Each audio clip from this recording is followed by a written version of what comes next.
நிறைய பேர் நினைக்கிறாங்கடா இந்த ஃபோனால் பெரிய பிரச்சனை நடக்குது என்பதுக்காக பிள்ளைகளுக்கு ஃபோனை கொடுக்காமலே விட்டுருவோமே அப்படின்றாங்க. எனக்கு ஞாபகம், ஒரு 10-15 ஆண்டுகளுக்கு முன்னாடி ஒரு கேள்வி பதில் நிகழ்ச்சி நடக்குது கண்டியில். ஒரு பெண் கேள்வி எழுதி அனுப்பியிருந்தா, இப்படி தான் எங்கள் மகன் 9ஆம் ஆண்டு படிக்கிறாங்க, பிடிவாதம் பிடிச்சி ஃபோனை கேட்டார், நான் வாங்கி கொடுத்தேன். இப்போ ஃபோனிலே மூழ்கி இருக்கிறதுனால நானாக தூக்கி அடிச்சிட்டேன். இந்த ஃபோனை கொடுக்கணுமா, திரும்ப என்னோட பேசாமல் இருக்கிறார், கதைக்க மாட்டேன்றார். இவரை சமாளிக்க எனக்கு தெரியல, ஒரு வழி சொல்லித்தாங்க, இவருக்கு ஃபோனை வாங்கி கொடுக்கணுமா கூடாதான்னு கேட்குறாங்க. அதாவது சிலர்கள் என்ன முடிவு எடுக்கிறாங்கன்னா, இதெல்லாம் வீட்டுக்கே வேணாம், கொடுங்கவே வேணாம், என் வீட்டுக்கும் வேணாம், ஃபோன் எனக்கும் வேணாம் என்று ஒரு சின்ன ஃபோனை வைத்துக்கொண்டு இருப்பார்கள். இது தீர்வாக அமையுமான்னு கேட்டால் அதுவும் தீர்வில்லை. ஏனென்றா இப்போ நாம் இருப்பது இன்ஃபர்மேஷன் டெக்னாலஜி, ஐடி. இப்போ உதாரணத்துக்கு இதுக்கு முன்னாடி நாம் எடுத்துக்கொண்டோன்னா ஒவ்வொரு யுகத்தை எல்லாம் ஒவ்வொரு விதத்தில் வச்சிருக்கிறான். இப்போ அதாவது மூசா அலைஹிஸ்ஸலாம் காலத்தை எடுத்துக்கொண்டோன்னா எகிப்து, அவங்க ஆர்கிடெக்சர், அந்த பிரமிடுகள் இன்றைக்கும் பிரமிக்க வைக்குது. எப்படிப்பா இவன் கட்டினா இதெல்லாம்? கிரெயின் இல்லாமல் இந்த பிரம்மாண்டமான கல்லை தூக்கி இப்படி வச்சானா, அதுக்கு மேலே ஒன்றை வச்சானா, அது எப்படி வச்சான்? அதுக்குள்ள ஆட் பண்ணியிருக்கிறான், ஒவ்வொரு வரைபடங்களை வரைஞ்சிருக்கிறான். அதுக்குள்ள எதையாவது கொண்டு போய், அதாவது அதுக்குள்ள கொண்டு போய் எப்படி வரைகிறது? இருட்டில் எப்படி வெளிச்சம் வந்துச்சு? அந்த வெளிச்சம் அதுக்குள்ள கொண்டு போனால் அணையும். அப்படி என்றால் அவர்கள் பல்பை கண்டுபிடிச்சிட்டாங்களா? ஏன்னா மேலே எதுவுமே கருப்பு படியல்ல.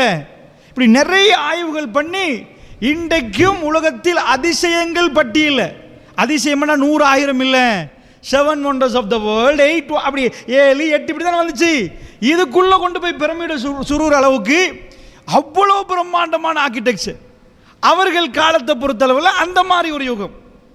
இன்னொரு யுகத்தை நாம் பார்த்தோம்னா, இப்படி ஒவ்வொரு காலத்தை எடுத்துக்கொண்டோன்னா ஒவ்வொன்றிலையும் ஸ்பெஷலாக்கி வச்சிருப்பான். அந்த யுகத்தை முடித்ததுக்கு பிறகு இன்னொரு யுகத்தை அல்லாஹ் தொடங்குவான். இப்படித்தான் உலகம் முன்னேறி கொண்டே வருகிறது. மனிதன் காட்டுக்குள்ளே இருந்தான், அவன் அப்படியே வீடுகளை கெட்ட தொடங்கினான், இன்னொரு யுகம் மலருது. இப்போ என்ன யுகம்ண்டா, இன்றைக்கு ஒரு 25-30 ஆண்டுகளுக்கு முன்னாடி, 40 ஆண்டுகளுக்கு முன்னாடி வெளிநாட்டுக்கு போனால் அவங்க லெட்டர் வரும் வரைக்கும் பார்க்கணும். அப்போ டேப் ரெக்கார்டரை வச்சு அமிழ்த்தி பேசி அனுப்புவாங்க. 1 மணித்தியாலம் பேசினால் அதை மனைவி கேட்டு இன்னொரு மணித்தியாலம் பேசி அனுப்புவாங்க. அந்த பேச்சுக்கு பதில் வருவதற்கு பல மாதங்கள் காத்து கொண்டிருக்கணும். அந்த யுகம் மாறி அமெரிக்காவில் உள்ளவனோட இப்ப பேசணுமா, இந்த நொடியில் பேசணுமா, இது ஒரு 50 ஆண்டுகளுக்கு முன்னாடி உள்ளவனுக்கு சொன்னால் அப்படி நடக்குமான்னு கேட்பான், இப்படி சாத்தியமான்னு கேட்பான். என்னப்பா அங்க உள்ள கணவனோடு இவ்வளவு கஷ்டப்பட்டு பேசுறோம், இப்படி சொன்ன ஒரு பட்டன்ல அவர் முகம் தெரியுமா, அவர் பேசலாமா, அவருடைய அசைவுகள் தெரியுமான்னு கேட்பாங்க. அல்லாஹ்வுடைய நல்லடியார்களே, அப்படிப்பட்ட ஒரு யுகம். இந்த யுகத்தில் வாழ்ற நாம் பிள்ளைகளுக்கு மொபைல் ஃபோன் கொடுக்கலன்னா நாம் 1990களுக்கு போயிருவோம். இந்த டெக்னாலஜி தேவை, டெக்னாலஜியில் உள்ள பிரச்சனை. நம்ம வீட்டில் ஃப்ரிட்ஜ் இருக்கணுமான்னு கேட்டால் ஆமா, டெக்னாலஜி டெவலப்மெண்ட், இப்போ அதை பயன்படுத்தணும். நாம் காரில் போகலாமாண்டா ஆமா, மாட்டு வண்டியிலே போகணும்னு யாரும் சொல்ல மாட்டாங்க. அதனால் டெக்னாலஜியில் நமக்கு கிடைக்கக்கூடிய விஷயங்களை நாம் எடுத்துக்கொள்ளணும். இந்த மொபைல் ஃபோனில் எவ்வளோ விஷயம் இருக்குது, ஹதீஸை பார்க்கலாம், குர்ஆன் ஓதலாம். இந்த டெக்னாலஜியால் ஏற்படுகிற விளைவுகள் என்ற ஒரு பக்கம் இருக்குது. அதுக்கு மொபைல் ஃபோனே வேணாம், தூக்கி அடிங்கன்னு சொல்லக்கூடாது. இந்த மொபைல் ஃபோனில் உள்ள கெடுதிக்கு என்ன செய்யலாம்? அதனால் சொல்லுகிறேன், உங்கள் புள்ள கணினி படிக்கணும். இப்போ 5ஆம் ஆண்டு புள்ள கோடிங் படிக்குது. கோடிங்னா என்ன? ஒரு டைமில் பிஹெச்டி முடித்தவன் தான் ஐடியில் கோடிங் படிப்பான். அதாவது ஒரு ஆப்பை கிரியேட் பண்ணுறது, அதாவது நாங்கள் எதை கொடுக்குறோமோ அது கேட்பது ஒர்க் பண்ணும். நம்ம ஆப்புக்கு என்ன சொல்கிறோமோ 2 2 4 அது 4 சொல்லும், 6 போட்ட சொன்னே 12 சொல்லிடும். இதுக்கு கோடிங் எழுதணும். நம்ம பிள்ளைகள் கட்டுரை எழுதுகிற மாதிரி, கடிதம் எழுதுகிற மாதிரி கணினி மொழியில் எழுதி போடணும். அந்த கோடிங்கை அப்போ படித்தவர்கள் இப்போ யாருப்பா படிக்கிறாங்கன்னா, வீட்டில் உட்காந்துட்டு 5ஆம் ஆண்டு பிள்ளையா கோடிங் சொல்லித்தரவா, அவ்வளவு அப்படி சின்ன பிள்ளைகள். இவர்கள் கோடிங்கை வைத்து என்னென்னலாம் செய்ய போறாங்க. இன்னும் கொஞ்சம் நான் முன்ன போற நேரம் ஆச்சரியமான உலகம் வரப்போகிறது என்று மார்க் ஜக்கர்பர்க் சொல்கிறார். ஃபேஸ்புக் உடைய நிறுவனர் என்ன சொல்றாரு?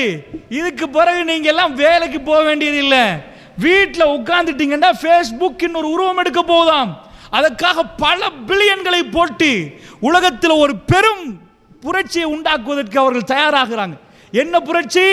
நீங்க எந்த சேர்ல உட்காரீங்களோ, எப்படி உலகத்தில் ஒரு பெரிய கான்ஃபரன்ஸ், இந்த மஸ்ஜித்னு வைங்களேன், இப்போ நான் பேசுறேன், நான் வீட்டில் இருந்தே இதே பேக்ரவுண்டில் பேசிடலாம், நீங்க இதே பள்ளியில் இருக்கிற மாதிரி உட்கார்ற ஃபீலிங்ல கேட்கலாம்.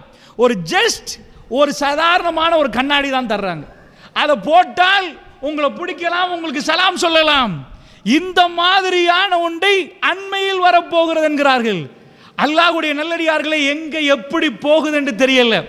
ஆனால் இவைகளை பயன்படுத்தணுமான்னு கேட்டால் நிஜமாக இவைகளை முஸ்லீம் சமுதாயம் பயன்படுத்தணும். ஒரு காலத்தில் ஆங்கிலம் பேசக்கூடாது என்றால் ஆங்கிலேயர்களோடு சேர்ந்தா இஸ்லாமும் சேர்ந்து போயிருவாங்க. அதே வாதத்தை வைக்கலாம். ஆங்கிலத்தை படித்து அவனுக்கு இஸ்லாத்தை சொல்லிக் கொடுத்தால் அவன் இஸ்லாத்துக்கு வந்துருவானே. அதனால் ஒரு சாதனத்தை காட்டி இது வேணாம்பா, இதுதான் முசீபத் என்றால் இல்லை.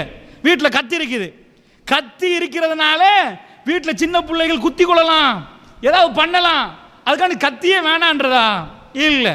அந்த கத்தியை நாம் பயன்படுத்துவோம். சின்ன பிள்ளைக்கு ஸ்கூலில் ஒர்க் பண்ணிட்டாங்க, கொடுத்துட்டாங்க, கத்திரி கண்ணில் குத்தும். அந்த ஒன்னாம் ஆண்டு பிள்ளை, அந்த புள்ள பக்கத்தில் நாம் இருந்து வழி நடத்துவோமே தவிர வீட்டில் உள்ள கத்திரியெல்லாம் தூக்கி வீச மாட்டோம். அல்லாஹ்வுடைய நல்லடியார்களே, அதனால் என்ன வீட்டில் நம்ம தண்ணி நிறச்சி வச்சிருப்போம், பேசனில் குளிப்பாங்க சில பேர். எத்தனையோ குழந்தைகள் உளுந்து மௌத்தாக இருக்குது. ஸ்விம்மிங் பூலில் மட்டும் இல்லை, அந்த மாதிரி நிறச்சி, அதனால தண்ணியே வேணாம்ப்பா, தண்ணியை காட்டாதீங்க, அப்படியா இல்லை.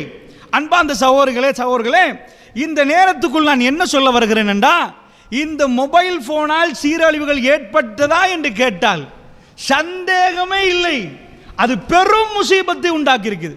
இந்த டெக்னாலஜியில ஒரு பக்கம் எங்களுக்கு பெரும் நன்மை தந்திருக்குது, இன்னொரு பக்கத்தை பார்த்தோம்னா பெரிய முசீபத்.